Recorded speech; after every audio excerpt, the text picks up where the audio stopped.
Coba jujur, berapa banyak hal yang diyakini generasi muda saat ini sebagai kebenaran mutlak? Hanya karena dari kecil selalu diulang-ulang untuk dipercayai.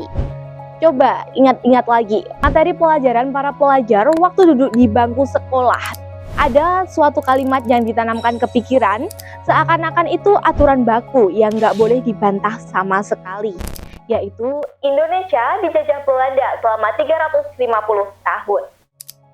Hampir semua orang menelan bulat-bulat kalimat itu. Tapi gimana kalau aku bilang, banyak pemuda dan jutaan orang di luar sana sedang dibohongi sama sebuah cerita rekaan massal. Coba kita mainkan logika sederhana sebentar.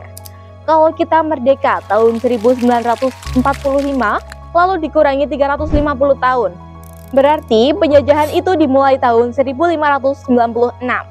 Apakah kalian tahu yang sebenarnya terjadi di tahun 1596? Rombongan kapal Belanda pimpinan Cornelis de Houtman baru pertama kali sampai di Banten.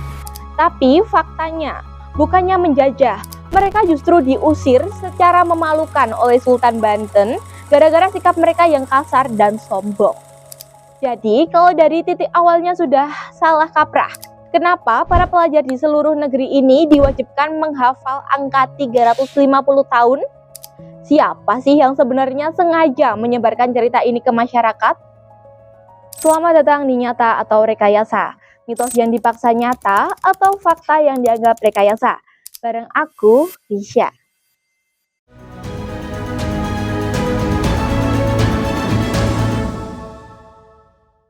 Para pelajar nggak usah pusing lagi sama pelajaran di kelas yang cuma nyuruh menghafal ribuan angka tahun dan nama perang tanpa paham maksudnya. Mari kita buka apa yang sebenarnya terjadi di balik layar sejarah. Di awal abad ke-20 ada seorang penguasa tertinggi Belanda yang bernama B.C. de Jong. Dia sempat melempar gertakan yang sangat sombong, yaitu, "Kami orang Belanda sudah berada di sini selama 300 tahun dan kami akan tetap di sini 300 tahun lagi." Tujuannya cuma satu, bikin mental para pejuang kita jatuh. Bikin rakyat merasa bahwa Belanda itu sangat kuat dan gak bakal bisa dikalahkan. Tapi disinilah kejutan terbesarnya. Presiden pertama kita, Bung Karno, mendengar gertakan itu bukannya membantah. Beliau justru mengambil gertakan musuh itu, membesarkannya, lalu menjadikannya sebagai senjata pemungkas. Bung Karno mulai sering berpidato. Kita sudah ditindas selama 350 tahun. Kenapa Bung Karno melakukan itu? Apakah beliau gak paham sejarah? Jelas beliau paham, tapi beliau sedang memainkan isi pikiran masyarakat luas. Tahun 1940-an, belum ada rasa persatuan yang kuat. Orang Jawa merasa orang Jawa, orang Bugis merasa orang Bugis. Bung Karno butuh suatu perekat paling kuat untuk menyatukan puluhan suku yang terpisah-pisah.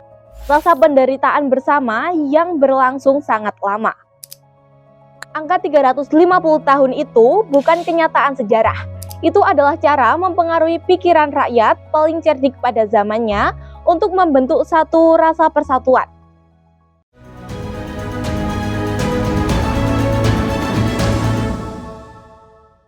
Sekarang, mari kita bongkar kenyataan yang jarang banget dijelaskan di papan tulis sekolah para pelajar.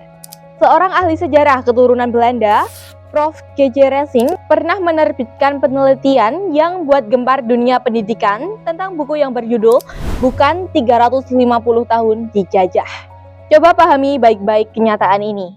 Pertama, VOC itu bukan sebuah negara. VOC itu cuma perusahaan dagang swasta, ibaratnya perusahaan asing zaman sekarang yang cuma menguasai pasar di pelabuhan, bukan menguasai seluruh wilayah daratan.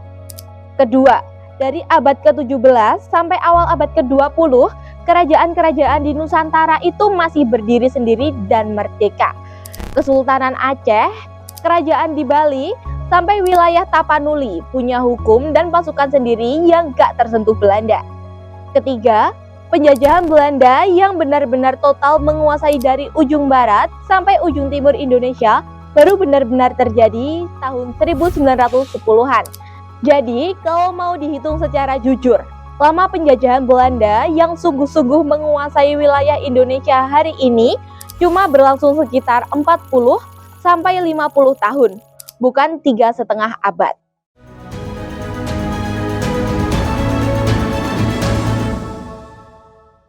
Pertanyaannya sekarang, kenapa hal ini penting untuk para pemuda hari ini? Karena selama generasi muda mempercayai mitos 350 tahun tanpa beranikan diri untuk berpikir kritis, secara nggak sadar kita sedang memelihara rasa rendah diri bersama. Kita sedang menanamkan pola pikir korban ke dalam pikiran kita sendiri. Sebuah perasaan palsu seolah-olah bangsa kita adalah bangsa yang pasrah, lemah, penakut, dan gampang dijajah selama ratusan tahun tanpa bisa serang balik. Padahal, bagaimana kenyataan sebenarnya? Nenek moyang kita bukan korban yang cuma bisa pasrah. Mereka adalah para petarung hebat yang terus membakar perlawanan tanpa henti di daerahnya masing-masing. Dari Aceh, Jawa, Bali, Sulawesi, sampai Maluku, perang tidak pernah benar-benar berhenti. Pertumpahan darah dan perjuangan menjaga harga diri itu terjadi di mana-mana. Bukan penyerahan diri tanpa perlawanan. Kita harus mulai coba membedah bagaimana hasutan halus ini bisa dengan mudah merusak sikap dan kepercayaan diri suatu bangsa.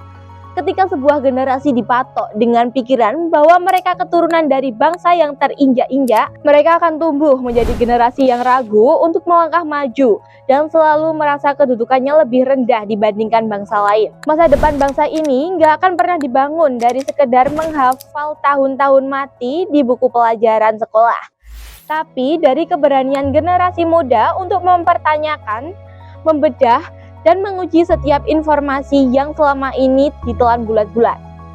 Seorang pemuda harus berani membongkar benteng pembohongan, bukan cuma bisa mengangguk pasrah terhadap apapun yang disuapkan ke dalam pikiran.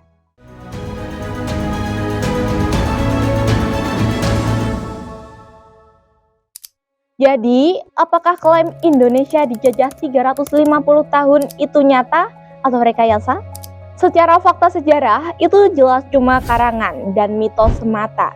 Tapi secara strategi perjuangan, itu adalah sebuah karya besar yang berhasil menyatukan banyak kepala dan ratusan suku menjadi suatu bangsa yang utuh. Bung Karno menggunakan psikologi hasutan halus ini bukan untuk membodohi, tapi untuk membakar semangat dan membentuk rasa persatuan yang kuat pada zamannya.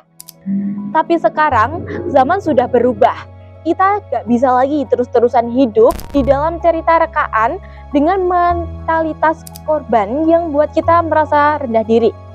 Berapa banyak lagi aturan, mitos, dan cerita dalam hidup yang diyakini generasi muda sebagai kebenaran mutlak, hanya karena kita tidak pernah mencoba mempertanyakan dan mencari tahu fakta sebenarnya. Jangan cuma jadi generasi yang menelan bulat-bulat apapun yang ditengat. Mulai berani berpikir kritis dan bongkar semua kebohongan yang selama ini ditutupi.